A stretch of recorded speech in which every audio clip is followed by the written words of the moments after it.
인사하겠습니다. 안녕하십니까?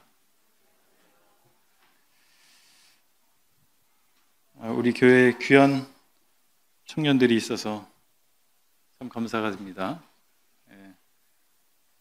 예쁜 청년들이 많죠?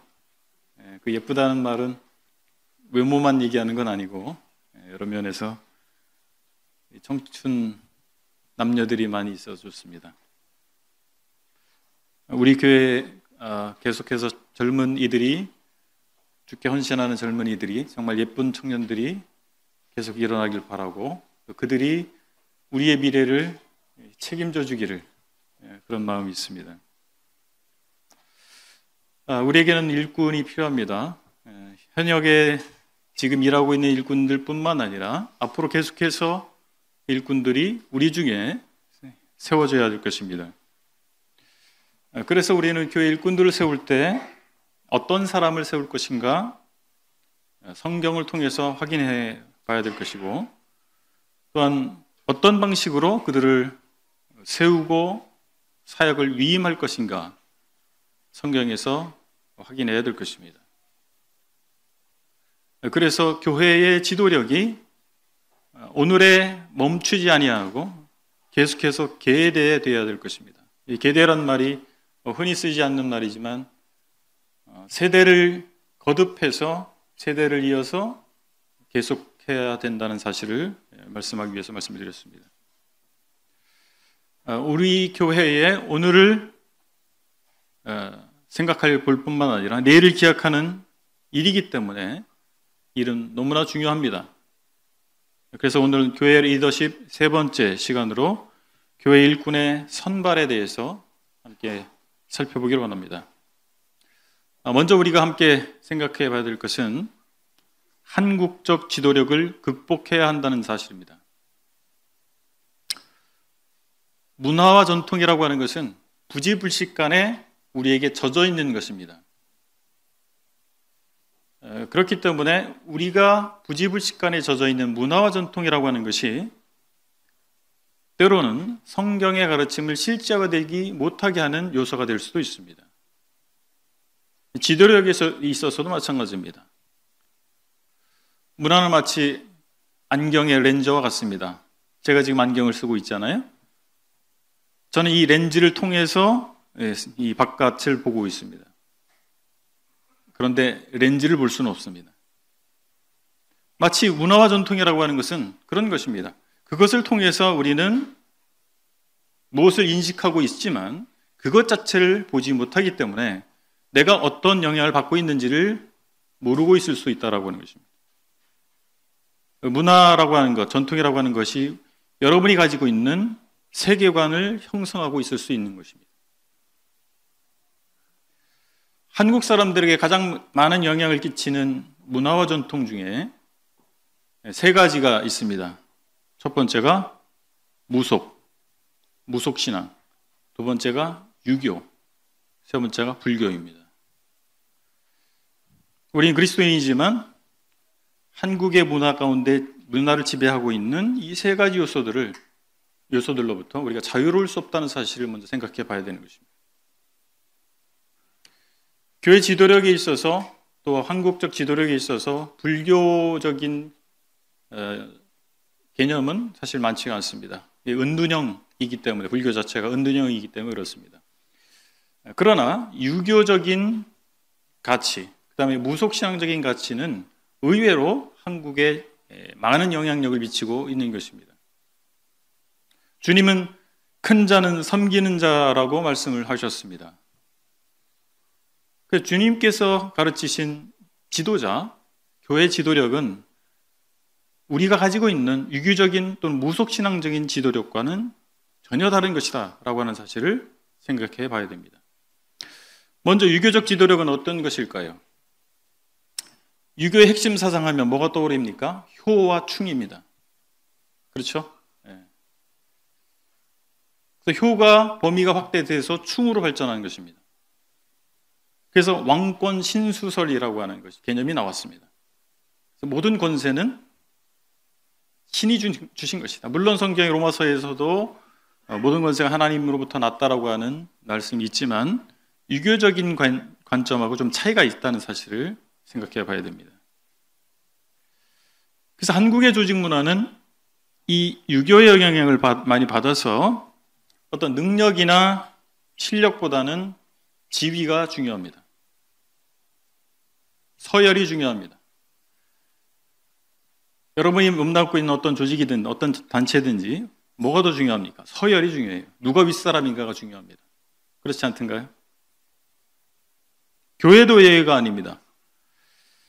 성경적 개념이 아님에도 불구하고 우리는 은연 중에 평신도, 집사, 장로라고 하는 서열 의식을 가지고 있습니다. 그래서 장로가 되기 위해서는 집사가 돼야 됩니다. 그 일정 기간 집사로 인정을 받을 때 그 다음에 또 장로가 될 수 있는 거예요. 여러분들 혹시 그런 생각 갖고 있지 않습니까? 그러나 성경이 보여주는 직분은 그렇지 않습니다. 그런 단계를 계단식으로 밟아 올라가야 된다고 성경 말씀해 주고 있지 않습니다. 서열에서 중요한 것이 무엇입니까? 위로 올라가는 거예요. 왜냐하면 서열에 의해서 모든 것이 결정되기 때문에 계속해서 올라가야 됩니다. 근데 계속 올라가다 보면 문제가 생겨요. 어떤 문제가 생깁니까? 끝이 없습니다. 끝없이 올라가야 돼요. 어떤 일을 하다 보면 은퇴를 하게 되잖아요. 어떤 조직이든 교회뿐만 아닙니다. 은퇴 시기가 와요. 임기가 만료되거나 여러 가지 이유로 은퇴를 해야 됩니다. 그래서 일반적인 구성원으로 돌아와야 되는데 그렇지 않습니다. 우리 문화에서, 이 유교적 문화에서는 그럴 수가 없는 거예요. 일반인이 될 수가 없어요. 일반 멤버가 될 수가 없는 것입니다. 그래서 한 번 회장은 영원한 회장입니다. 해병대만 그런 게 아니에요. 한 번 회장은 영원한 회장.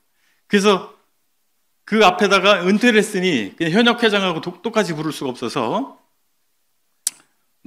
원로, 자문, 명예, 그 앞에 호칭을 그런 걸 붙여서 따로 대우를 해줍니다. 그렇지 않습니까? 두 번째, 무속적인 지도력을 보면 무속신앙에서 가장 중요한 지도자가 누굽니까? 무당이죠, 무당. 네. 사람들은 무당이 엄청난 힘을 가지고 있다고 믿습니다. 그래서 축복과 저주가 무당의 손에 있다고 생각하는 거예요. 그래서 무당 앞에서는 두려워지는 것입니다. 두려움에 떠는 거예요. 두려워서 시키는 대로 하는 겁니다. 두려움을 조장해서 사람들을 움직이는 지도력, 그것이 무속적 지도력입니다. 그러나 두려움에는 어떤 가치가 있습니까? 가치 기준이 있습니까? 그렇지 않습니다. 거기는 도덕도 없고 선도 없습니다. 서로 사랑하시오 이렇게 말하지 않습니다. 무당이 하는 말이 어떻습니까? 점괘가 안 좋아. 돈을 더 내야 돼. 아니면 이렇게 해야 돼. 이쪽에 반협박이죠. 이것이 무속적 지도력이라고 하는 것인데 이런 형태가 많은 조직 가운데서 심지어는 교회에도 존재하는 것입니다. 세 번째는 강력한 1인 중심적 지도력입니다. 이 한국 사람들이 카리스마가 넘쳐납니다. 한국 지도자들이. 그리고 그런 지도자를 원해요. 카리스마 넘치는 지도자. 그런 지도자들이 정치권에도 있었잖아요. 그런 지도자들에 대한 향수도 있어요. 그런데 이 카리스마적인 이 한국 지도력의 뿌리가 어디에 있느냐? 방금 말씀드렸던 바로 유교적인 또는 군사정권, 무속적 배경을 가지고 있다라고 하는 것입니다. 뿌리가 거기에 있다라고 하는 거예요. 그래서 그런 지도력은 다 1인 중심적인 지도력을 가지고 있고 기대하게 만드는 것입니다. 그런 이 1인 중심적인 지도력 체제에서는 회의가 필요 없어요. 회의는 그냥 형식입니다. 구성원들은 그 지도자가 원하는 게 뭔지를 빨리 캐치해가지고 원하는 말을 해줘야 되는 거예요. 회의가 의미가 없어요. 그래서 눈치 빠른 사람이 능력 있는 사람이 되는 것입니다. 그 강력한 카리스마적인 1인 지도자의 마음을 눈치 빠르게 이해하고 있는 사람, 그런 사람이 그 조직에서는 능력 있는 사람이 되는 거예요. 한국적 이 카리스마 지도력의 기도력은 뭐냐면 높은 자리예요. 책임을 지을 수 없는 높은 자리. 여러분, 책임을 지을 수 없다라는 말은 뭐냐면 그 지도자가 완벽할 수 없잖아요. 잘못했을 때 잘못했다는 말을 할 수가 없는 구조가 만들어지는 것입니다. 여러분이 살고 있는 이 한국 사회는 가부장제 사회입니다. 여러분 인정하든 인정하지 않든 간에 그것이 우리 뼛속 깊이 스며 있어요. 가부장제 사회에서는요, 부모님이 잘못해도 잘못했단 말을 못하는 거예요. 왜요? 부모님이기 때문에. 근데 저는 그렇게 생각합니다. 제가 이제 부모가 됐기 때문에 이런 말을 할 수 있어요. 부모가 잘못하면 자녀라도 잘못됐다고 말을 해야 됩니다. 이거 성경적으로 봐야지 우리가 깊이 스며 있는 유교 문화적으로, 가부장제 문화적으로 우리가 상황을 판단해서는 안 되죠. 네 번째는 역할 중심이 아닌 지위 중심의 지도력입니다. 서양 문화권에서는 역할이 끝나면 지위도 끝납니다. 그런데 한국에서는 역할이 끝나도 그 지위가 여전히 유지가 돼요. 왜 그렇습니까? 한국의 지도력의 문화는 역할 중심이 아니라 지위 중심의 문화이기 때문에 그렇습니다. 그리고 그 지위가 주어지면 그 지위에 맞는 역할이 그 다음에 주어지는 거예요. 일단 지위를 획득해요. 그럼 그 지위에 맞는 역할들을 거기에 붙여주게 되는 것입니다. 그런데 성경에서 말하는 지도력은 어떤 것입니까? 그 사람이 이미 그 역할을 하고 있을 때 성령이 그를 선택했다는 사실을 회중이 알아보는 거예요. 그래서 추인하는 것입니다. 그렇지 않나요?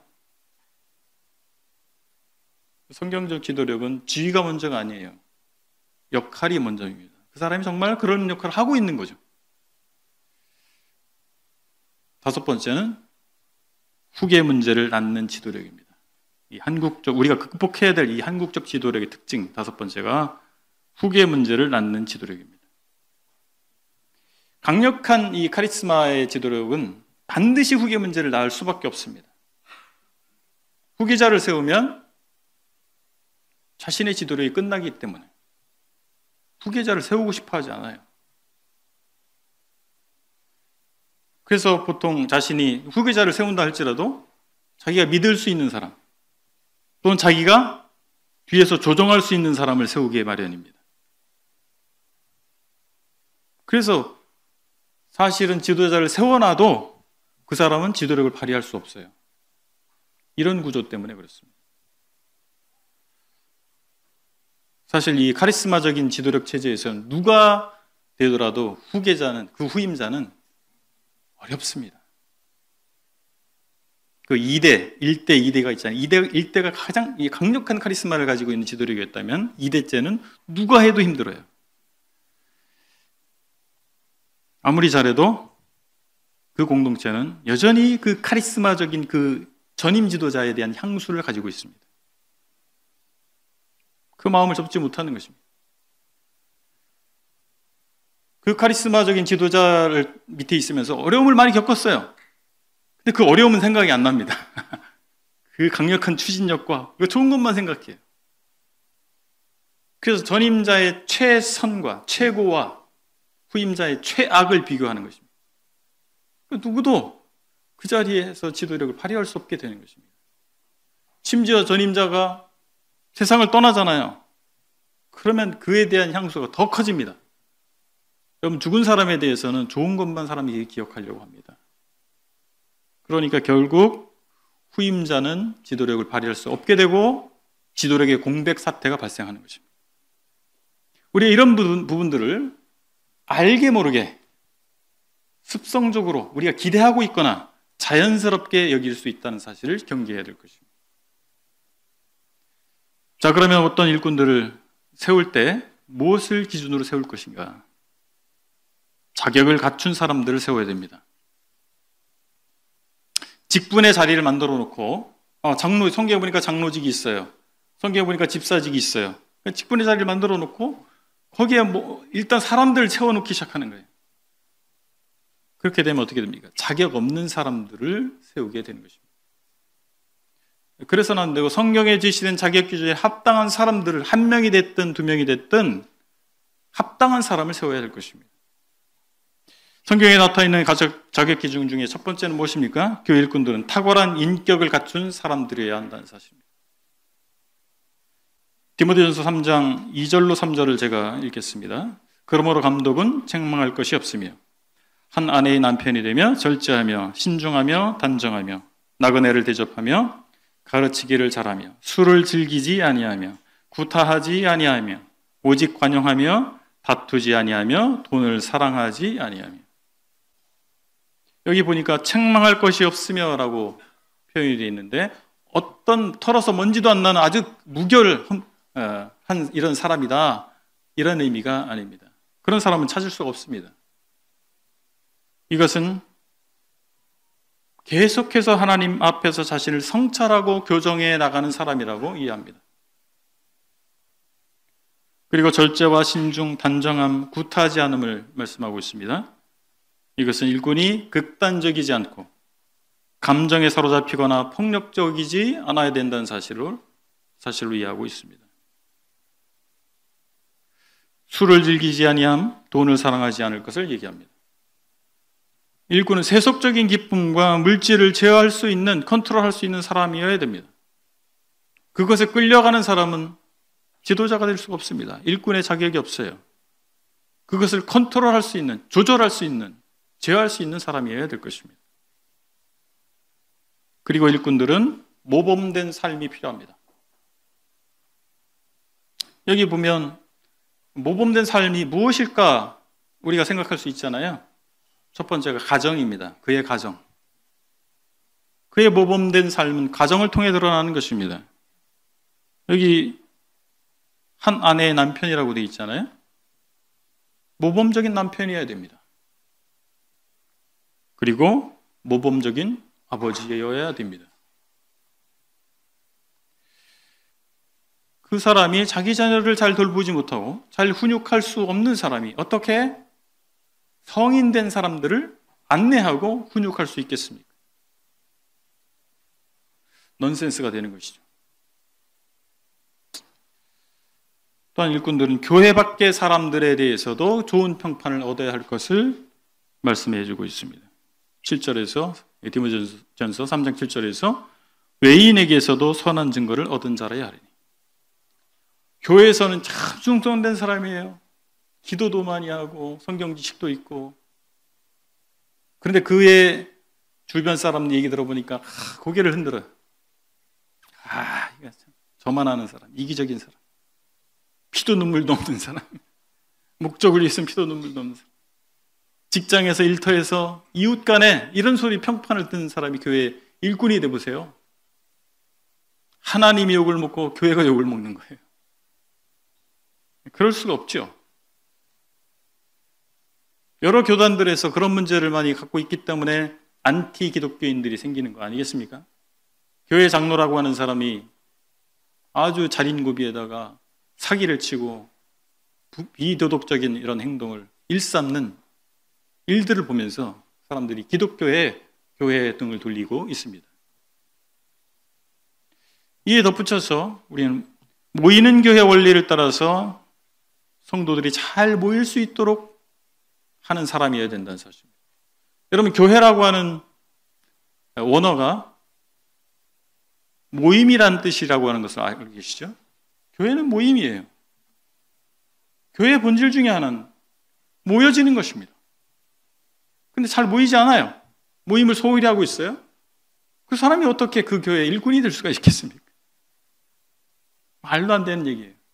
그와 그의 아내가, 그의 자녀들이 교회 집회에 소홀히 여겨요. 모임에 대해서 중요하게 생각하지 않아요. 어떻게 본이 되겠습니까? 회중의 본이 될 수가 있습니까? 될 수가 없어요. 회중들은 다 알고 있습니다. 그의 말을 보지 않아요. 그의 삶을 보는 것입니다. 좋은 모델이 될 수 있어야 됩니다. 그의 삶을 통해서, 그의 가정을 통해서, 그의 교회 생활을 통해서 아, 정말 저렇게 되고 싶다. 참 훌륭하다. 저래야 마땅하지. 이런 말을 들어야 되지 않겠습니까? 사도행전에서 추가적으로 사도를 임명할 때 기준을 제시하는데 항상 우리와 함께 다니던 사람 중에 그 기준이에요. 기본적 기준은 항상 우리와 함께 다니던 사람 중에 바울은 교사, 즉 가르치려는 사람은 많지만 아버지, 즉 희생하고 헌신하려는 사람은 적다라고 말했습니다. 고린도전서 4장 15절에서 이렇게 말씀합니다. 그리스도 안에서 1만 스승이 있으되 아버지는 많지 아니하니 그리스도 예수 안에서 내가 복음으로써 너희를 낳았습니다. 그럼 스승과 아버지가 무슨 차이가 있을까요? 바울이 여기서 말하는 이 모든 스승, 모든 아버지를 말하는 것이 아니라 바울이 의미하는 바가 있죠. 무슨 뜻입니까? 올바른 말, 바른 말을 하는 그런 일은 쉽게 할 수 있습니다. 올바른 소리, 입 바른 소리는. 그러나 내 취향에 맞지 않아도 내가 좀 힘들어도 그들을 사랑해서 참아주고 견뎌주는 사람, 희생하는 사람. 그 사람이 누구예요? 아버지잖아요. 이 아버지들 그렇지 않습니까? 당장 사표내고 때려치고 싶은데 처자식 생각하면 그래도 참아야지. 저도 직장생활 13년 했거든요. 그냥 엎어버릴까? 그런 마음이 한두 번이 아니잖아요. 하고 싶은 거 다 하는 사람 아버지가 아닙니다. 자기 하고 싶은 것만 하는 사람 아버지 아니죠. 교회에서 그런 분들이 의외로 있어요. 참 올바른 소리 많이 합니다. 근데 자기 하고 싶은 대로만 해요. 이 공동체를 위해서 희생하지 않아요. 그게 문제예요. 일꾼 어떤 사람입니까? 희생하는 사람입니다. 헌신하는 사람이에요.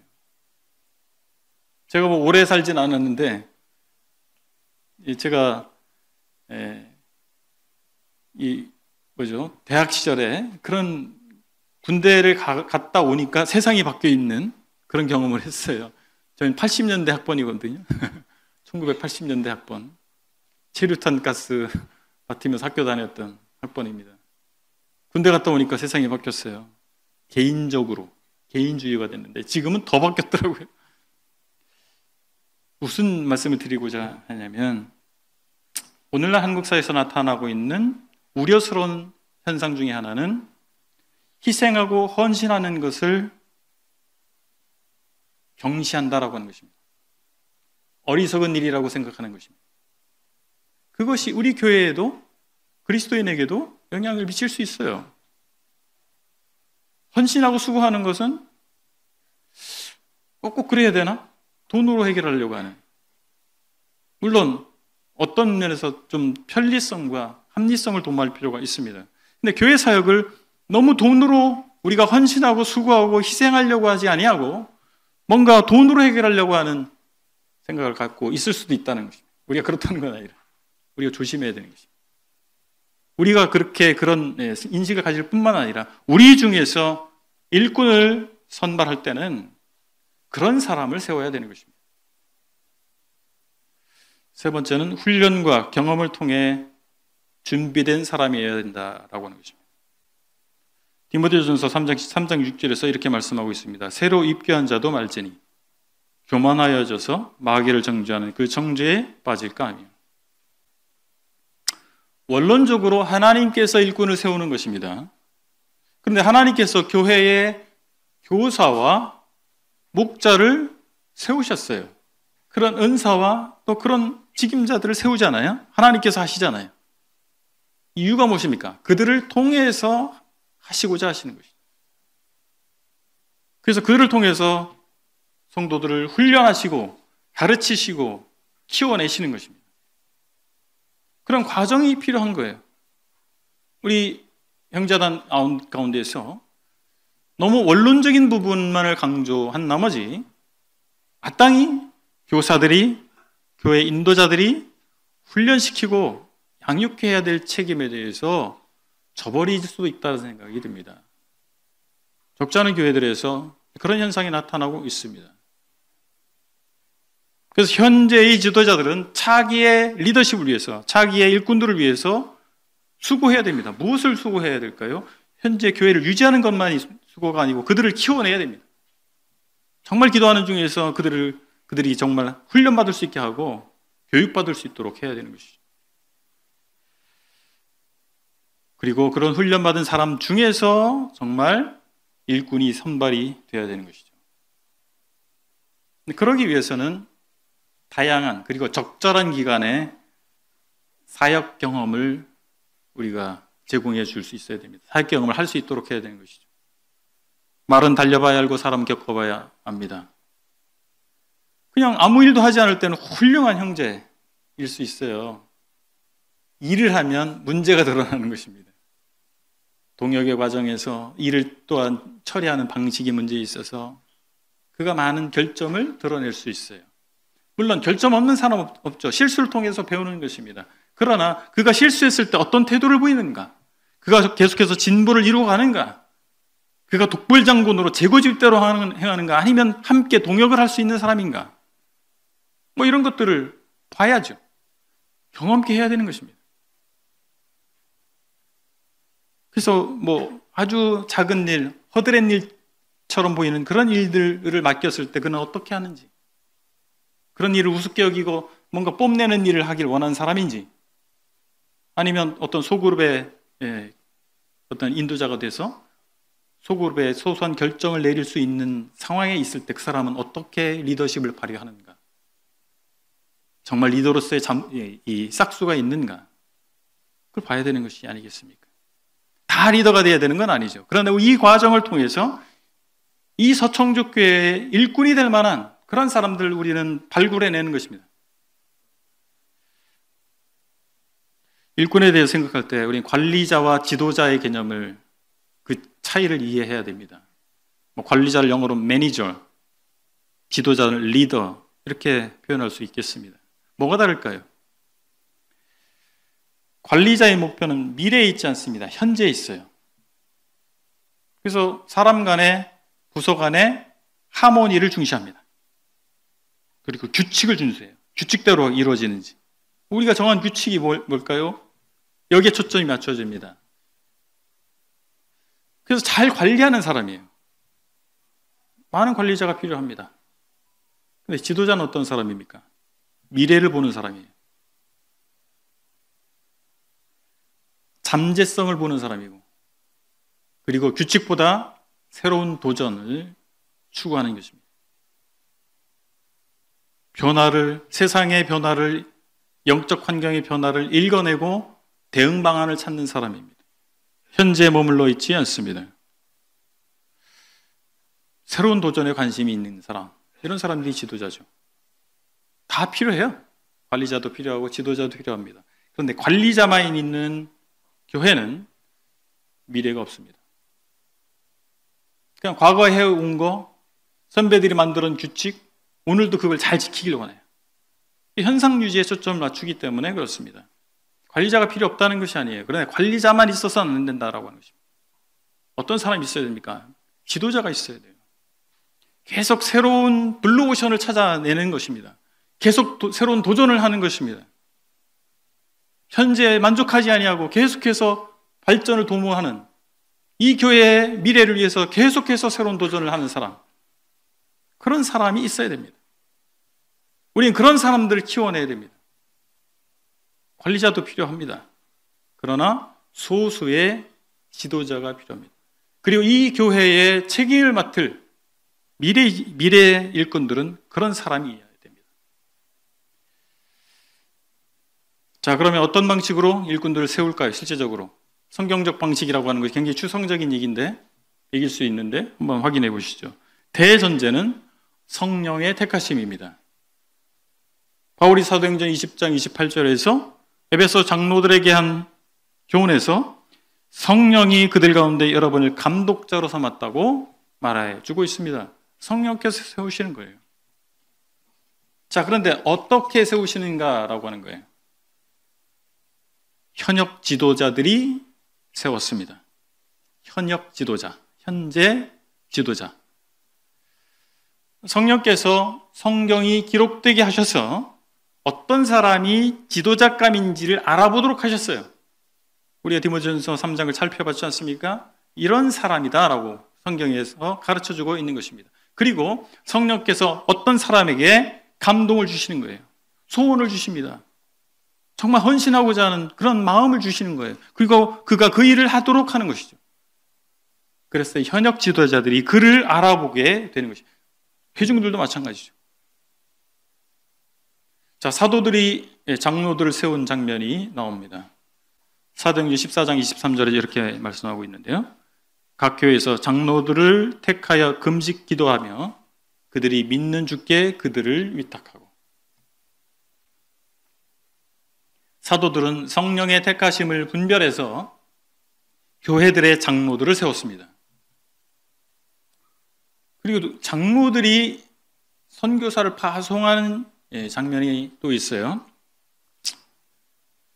사도행전 13장에서 이 안디옥 교회에서 바나바와 바울을 선교사로 선발하고 파송하는 이런 장면이 나오지 않습니까?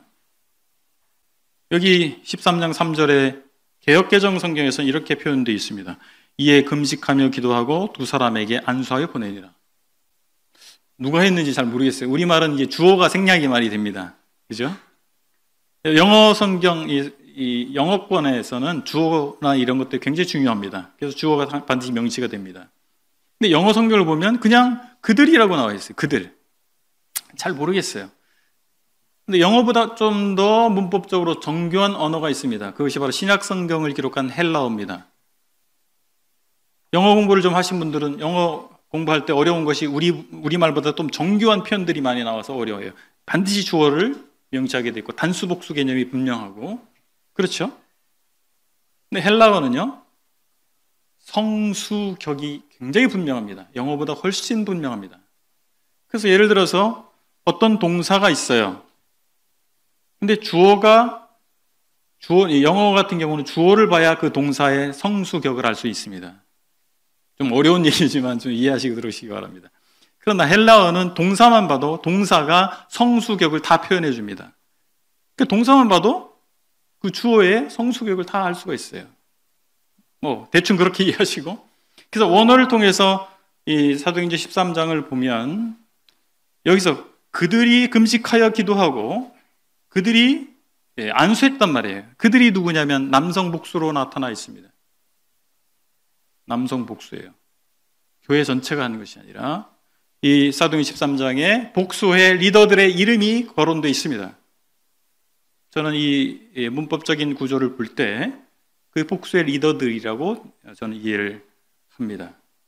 그래서 회중을 대표해서 지도자들이 선발한 거죠. 그리고 안내한 것으로 저는 이해하고 있습니다. 그러니까 장로들이 선교사를 세운 거예요. 분별해서 세우고 파송한 것입니다. 한국의 형제단 중에서 말씀 받았다라고 하는 아무도 막을 수 없는 그런 분위기가 있더라고요. 다 그런 건 아니고. 근데 밑도 끝도 없이 말씀 받았다고 하고, 그리고 내가 선교로 하나님께서 부르심을 받았다고 하고, 개척의 부르심을 받았다고 하면 아무도 막을 수 없는, 그래서 해야 되겠습니까? 이미 하나님께서 이 공동체에 리더를 세우셨잖아요. 성령께서 세우셨잖아요. 그럼 그들을 통해서 분별하도록 하고 안내하도록 하신 것이죠. 그러니까 리더들뿐만 아니라 회중들이 봐도 고개를 흔들 만한 이런 사람들이 선교사가 되겠다고 부름을 받았다고 하고 교회 개척을 부름 받았다고 한다면 그래서 어떻게 우리가 이해해야 될까요? 그들의 간증을 회중이 확인하게 되어 있습니다. 그러니까 리더들이 선임하고 끝나는 것이 아니라 회중의 확인 절차가 저는 필요하다고 믿습니다. 아까도 사도행전 1장 22절을 인용했지만 항상 우리와 함께 다니던 사람 중에라고 말하고 있는 이유가 무엇입니까? 누가 봐도 그 사람은 선교사감이야, 누가 봐도 그 사람은 일꾼감이야 라고 하는 아멘이, 동의가 필요하다라고 하는 것입니다. 교회는 성령 공동체입니다. 성령 침례를 받은, 성령을 받은 사람들의 공동체입니다. 그러니까 성령 받은 사람들이 한 사람만 있는 게 아니잖아요. 어떤 사람이 난 성령의 부름을 받았다고, 선교사로 주님이 부르셨다고 강력하게 주장하는데 성령 받은 사람이 자기뿐이 아니고 100명이면 100명, 200명, 200명 회중이 있지 않습니까? 그들이 다 성령을 받았잖아요. 그들은 아멘 할 수 없는데 성령께서 특별한 사람에게만 특별하게 역사하시겠습니까? 그러니까 성령 공동체는 교회의 동의가 반드시 필요하다고 하는 것입니다. 그리고 사도행전 6장 6절에서 집사들을 세울 때도 안수했습니다. 바울과 바나바를 선교사로 파송할 때로 안수해서 보냈습니다. 장로들은 디모데에게 안수했습니다. 많은 사례들이 성경에 나타나 있어요. 안수의 사례들이 나타나 있습니다. 이것은 무엇입니까? 공적인 인증이에요. 그냥 신압으로 일꾼이 되는, 누가 일꾼인지도 잘 모르는, 그런데 누군가는 하고 있는 그것이 성령적이고 성경적인가요? 분명히 공증된 일꾼이 있어야 되지 않겠습니까? 그 공증의 방법은, 성경에 나타난 방법은 안수입니다. 직분을 위임할 때, 사역을 위임할 때 안수를 했고, 축복할 때도 안수를 했고, 또 뭔가 전의의 개념, 죄의 전가나 전의의 개념을 할 때도 안수를 했습니다. 성경에 보면 안수라고 하는 것이 굉장히 보편적인 방식으로 나타나 있습니다. 근데 형제단은 19세기 초에 형제운동을 통해서 출현한 형제단, 우리의 선배들이죠. 형제단은 성직주의에 대한 강한 반발심이 있었어요. 그리고 그 성직주의가 실제화되도록 하는 요소가 안수에 있다고 봤습니다. 그래서 안수를 정말 거부합니다. 안수에 대한 알러지 반응도 있어요. 그러나 손을 얹어서 하든, 어깨에 손을 얹든, 아니면 나와서 함께 빙 둘러서서 기도를 하든, 아니면 앞에 세워놓고 함께 기도를 하든, 어떤 방식이 됐다 할지라도 방법은 사실 중요하지 않다고 저는 생각합니다. 그러나 공적으로 위임하는 것은 필요하고 성경적이다라고 하는 것입니다. 그랬을 때 회중이 분명하게 알아봅니다. 아, 저 사람이 우리의 장로구나. 아, 저 사람이 우리 교회 집사구나. 회중이 분명하게 알아봐서 그를 그렇게 인정해 줄 수 있게 될 것입니다. 그의 지도력을 인정할 수 있게 되겠죠. 그리고 뿐만 아니라 본인도 내가 그런 책임을 갖고 있구나. 그렇지 않아도 책임감을 갖고 있으니까 그 직분을 맡겼겠지만, 그럴 할지라도 공개적으로 인정될 때 더 큰 책임감을 갖게 되고 격려를 받게 된다라고 하는 것입니다. 오늘의 교훈을 정리하겠습니다.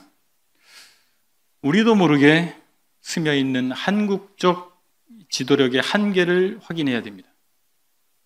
그리고 성경적인 원칙에 따라서 그것을 극복하는 방향으로 지도력을 세워가야 될 것입니다.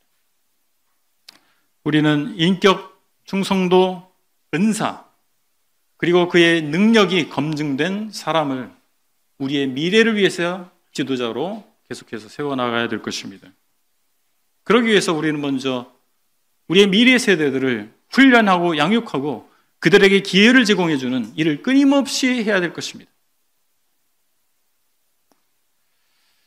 성령께서 우리 중에 새로운 일꾼들을 택하시고 그가 그 일을 할 수 있도록 감동하실 것입니다. 우리 이것을 또 인정해야 됩니다. 그런 가운데서 현역의 지도자들의 책임이 무엇입니까? 그런 사람들을 발굴해내는 것입니다. 찾아내는 것입니다. 그리고 그들을 격려해서 계속해서 그들이 진보를 이루도록 하는 것이 현역 지도자들의 역할입니다. 자기 지위를 지키려고 하는 사람들, 아까 말씀드렸죠. 한국적 지도력, 교회를 위하는 게 아닙니다. 자기의 왕국을 세울 수 있습니다. 우린 다 주님 앞에 서야 됩니다. 주님 앞에서 우리의 모든 사역과 우리에게 개인의 모든 삶이 평가될 날이 온다는 사실입니다. 그날을 두려워해야 될 것입니다. 그리고 회중들은 안목을 키워야 됩니다. 어떤 사람이 지도력에 합당한 사람인가? 어떤 사람이 성경적인 지도자인가? 우리 안목을 높여야 돼요. 안목에 따라서 좋은 물건을 알아보는 거 아니겠습니까? 이제 물건 구입할 때도 그렇잖아요. 안목이 있어야 좋은 물건을 잘 사는 거예요.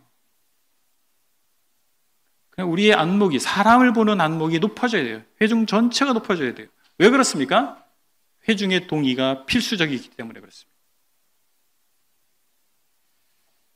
우리는 일꾼들을 분명하게 공적으로 인증해 줘야 됩니다. 그리고 그들이 세워졌을 때 그들을 존중해 주고 그들의 인도함을 따라줘야 될 것입니다. 하나님께서 이 시대에 이 교회에서 동역하도록 우리를 부르셨습니다. 저와 여러분들을 부르셨습니다.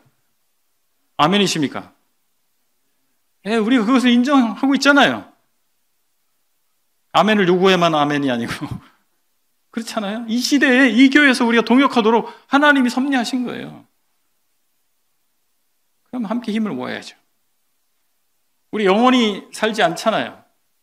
그리고 저도 현역 일꾼이지만 제가 뭐 평생 일꾼이겠어요? 저도 은퇴할 때가 오겠죠. 근데 그때까지입니다. 그때까지 일하는 거죠. 형제자매들도 마찬가지 아닙니까? 언제 때가 있잖아요. 그때까지 일하시는 거예요. 한시적으로. 그때까지 우리 손을 맞잡고 손과 발을 맞추고 힘을 모아서 하나님을 기쁘시게 사람을 행복하게 하는 교회를 만드시죠. 기도하시겠습니다. 아버지 하나님, 하나님께서 저에게 복을 주셔서 하나님의 자녀가 되게 하신 것을 감사합니다. 뿐만 아니라 하나님의 자녀들의 모임인 교회에서 하나님을 예배하고 복음을 전하고 서로 사랑할 수 있도록 인도해 주셔서 감사를 드립니다. 아버지 하나님, 40여 년 전에 이 청주 지역에 이 교회를 하나님께서 시작하셨는데 여러 시점에 여러 방편으로 저희가 이 교회의 현재를 감당하고 있습니다. 아버지 하나님, 우리가 주님 앞에 서게 될 그날에 그때 그 교회에서 주님께서 분부하신 바를 어떻게 이루었는가, 어떻게 충성했는가를 평가받을 것을 저희가 생각하면서 한편으로 두려운 마음이 있고 또 한편으로 기대하는 마음이 있습니다. 아버지 하나님, 저희가 합력해서 선을 이루는 하나님께서 우리 교회에 주신 비전, 하나님을 기쁘시게 사람을 행복하게 하는 이 교회를 위해서 우리가 한 마음으로 협력하기를, 동역하기를 원합니다. 주께서 기억해 주시고 저희와 함께 해 주시길 원합니다. 예수 그리스도의 이름으로 감사하며 기도했습니다. 아멘.